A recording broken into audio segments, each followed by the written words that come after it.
What's up, everybody? Welcome back to Operator Blue. Today we're diving into the BINOCK NVG50s, the predecessor to the NVG30s and so on. And this is a budget-friendly night vision monocle that's got a lot of people talking. But is it the real deal, or is it just kind of fluff? Let's get into it. But before we do, I want to hear from you. Drop a comment down in the comment section below and let me know, do you think digital night vision is getting to the point that it can almost, if not, replace your normal magic tubes that are the PVS 14s or so on?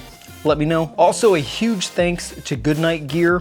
While they're not paying me to make this video, they did send me over the NVG50s as well as a wide angle kit lens that works on both the NVG50s as well as the 30s. And I really appreciate the support. Also, if you use code Operator Blue on Goodnight Gear, you can get 10% off whatever you're ordering if you're looking at NVG50s or the 30s. If I haven't said it before, it's a good time again to say it. I'm always a sucker for packaging. Whether or not it has any bearing on the product itself, packaging that it comes in always kind of makes me sway one way or the other. If it's solid packaging, usually I think they put a little bit of time into the product itself, but regardless, let's dive into the box and see what we get. Of course, one of the main things we're gonna get with the NVG50s is the monocle itself with a little eye cover on the front. We're gonna get a pick rail adapter that did not come with any of the previous models.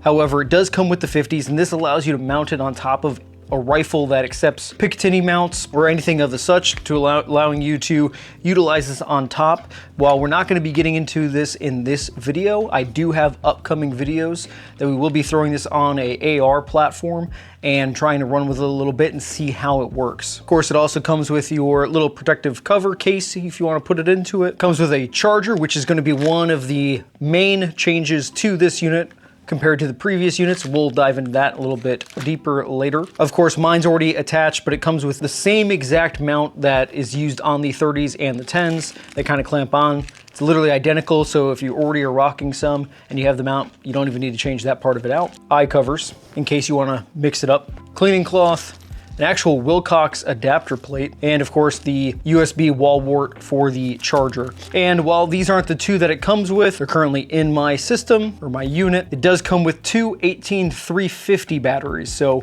we'll get into that in a little bit. So with that being said, for my particular setup, I already have my bump helmet. It is I'll put a link for it in the description below. I want to say it's a Chase bump helmet off of Optics Planet.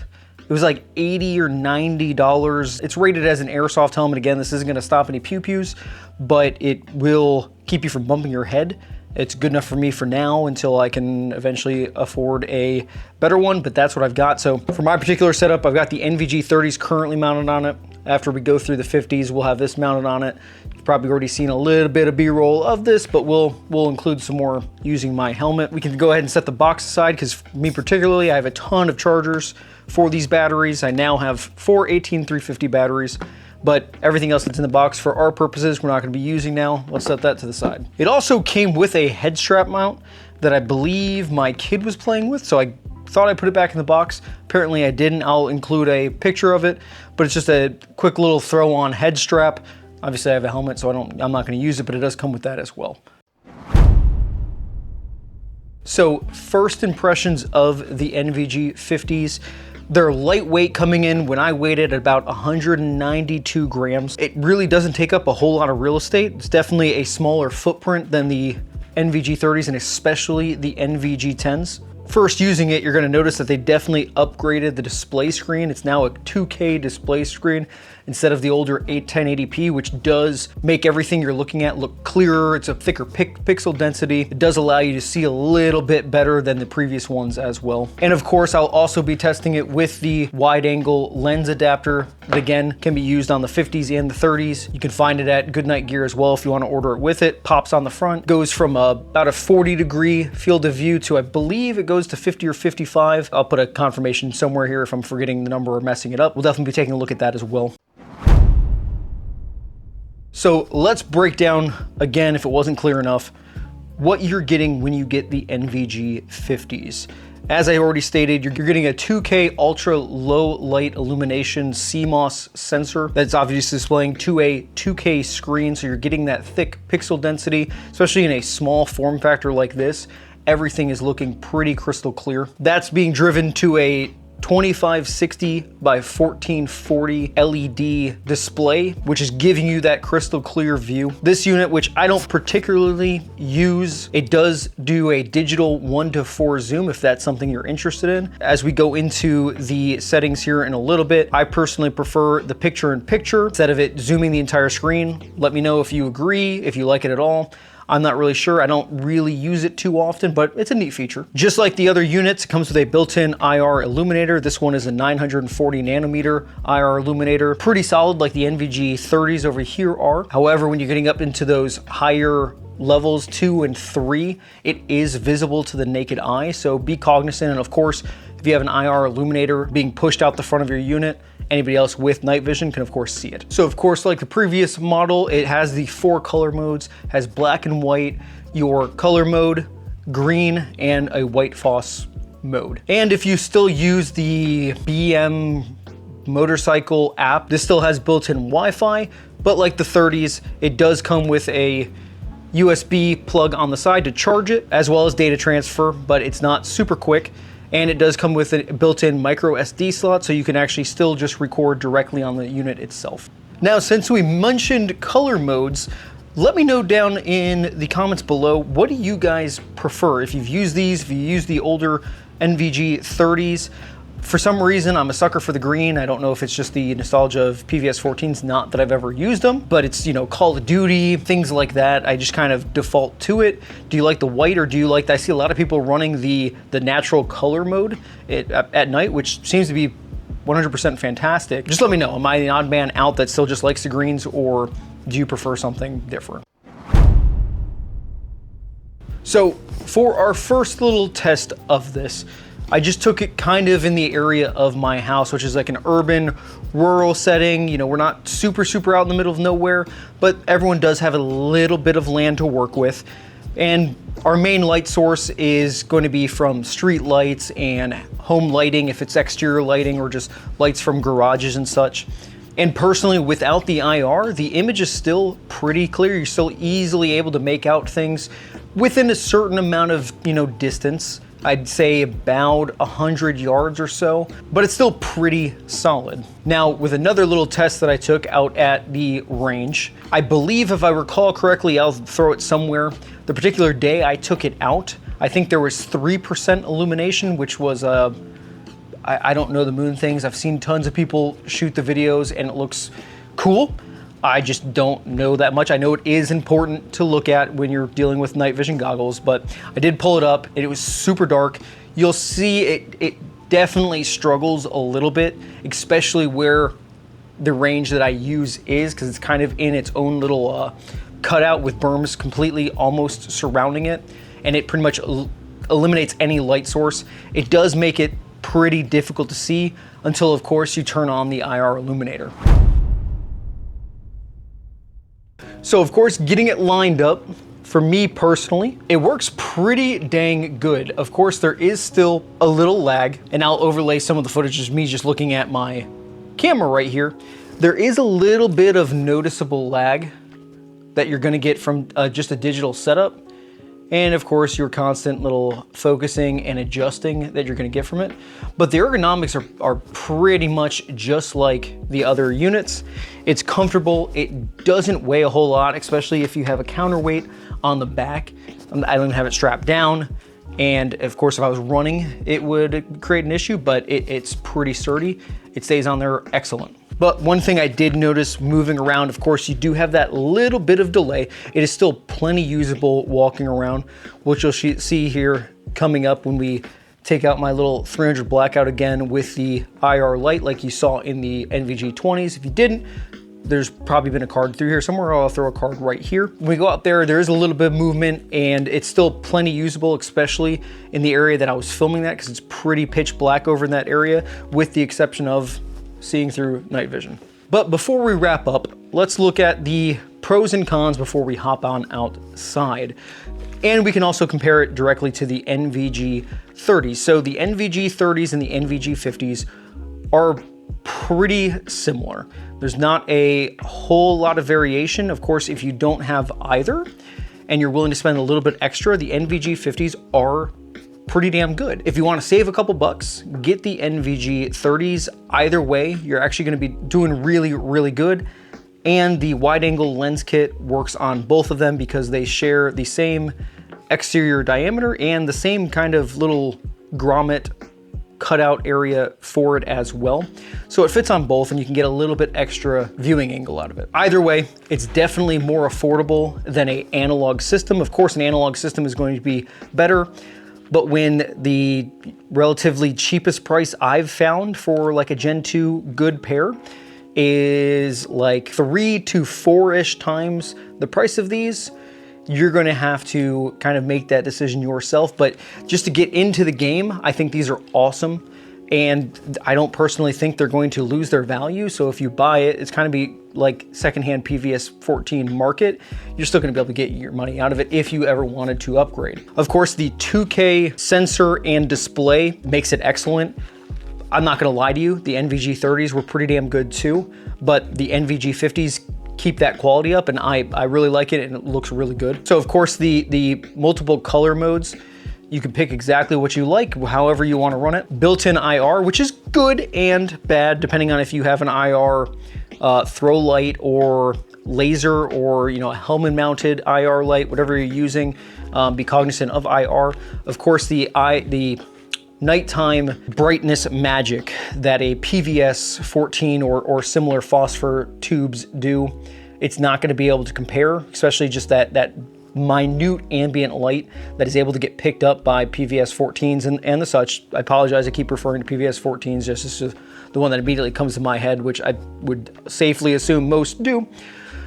But that low light just illuminance, it's going to be obviously different, but again, man, I mean, ever since I got into the digital night vision, these things are just badass. Of course, they're relatively inexpensive for night vision, and they just kind of allow you to be kind of cool. And of course, the fact that it uses the exact same adapters and stuff they have been using before, it's lightweight. Some people may not like this swivel mount. I have yet to have it fail. And this is the very first mount that I ever had with the NVG10s. And I wouldn't say I use this helmet all the time. I haven't been able to use it, unfortunately, since the unit came in. I've just been kind of dicking around with it around my house and such. Just haven't been able to get out and night shoot, but I have not had one fail. And before I was using them maybe once a month, nothing too crazy, but it still holds up really well.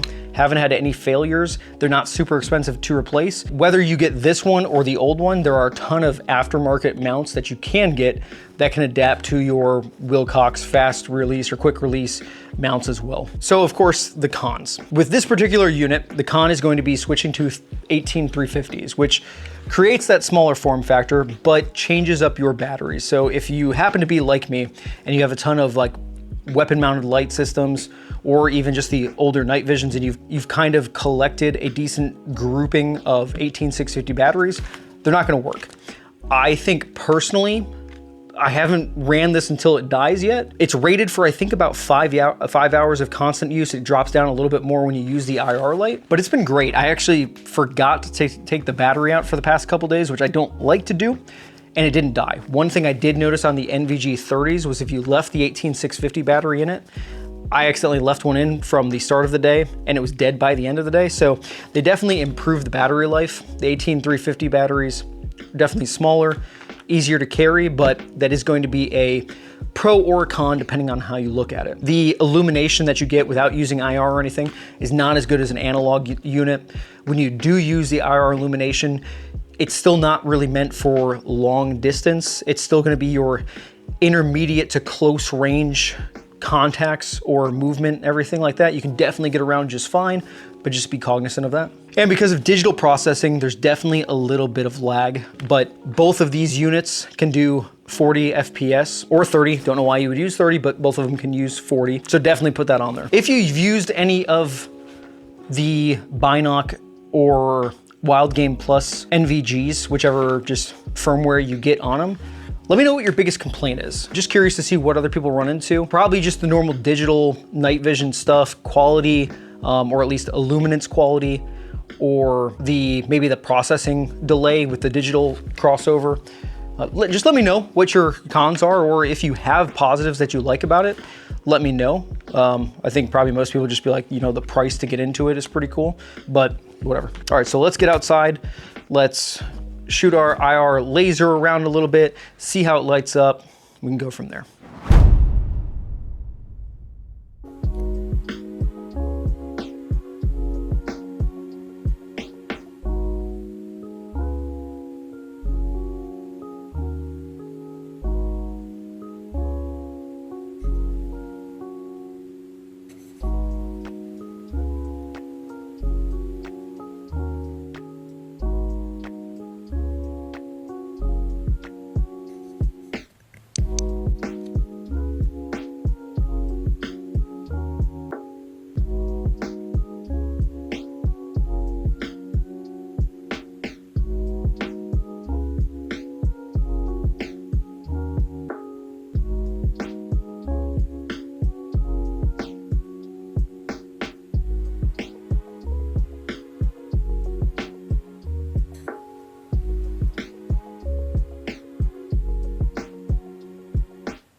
So final verdict, guys. If you're either new to the night vision world or you want something for hunting, airsoft, whatever the case might be, the NVG50 is a solid option. If you have the NVG30s, I don't know if it's particularly worth the upgrade.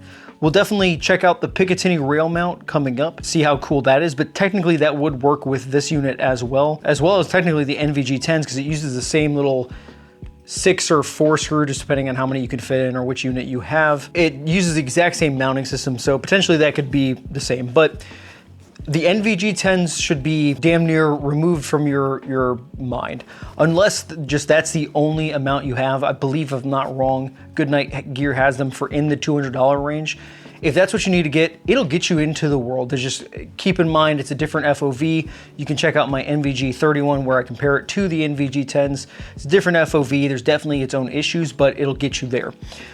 But if you want a solid digital night vision platform to get started with, you're not gonna go wrong with either one. If you have neither and you use Operator Blue on Goodnight Gear, this isn't too much more than the NVG30s. I would say just go ahead and get this.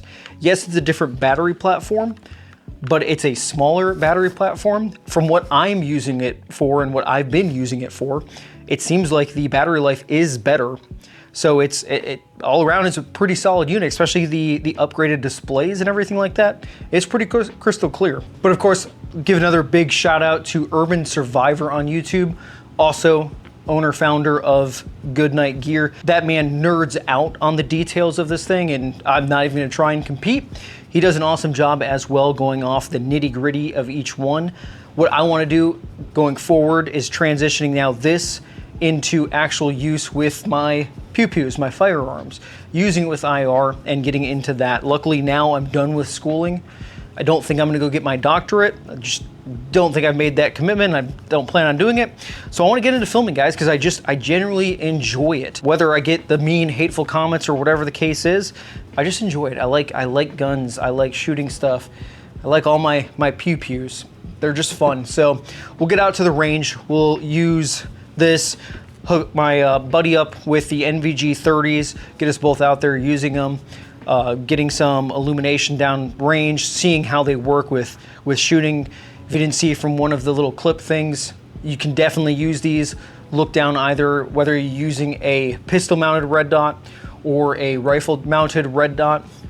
you can definitely still see the red dot as well. But let me hear from you. Would you buy a set? Would you rock these? Would you use them? Would you go bump in the night with these bad boys? And do me a favor, hit that like button.